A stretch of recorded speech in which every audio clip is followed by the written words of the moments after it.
How to manage first look notifications on Twitter. Hello guys, in today's video I'm gonna show you how to manage first look notifications on Twitter.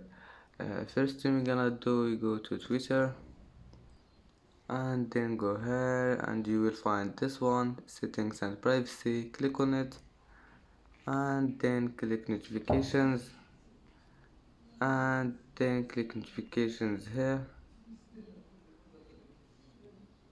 and click preferences,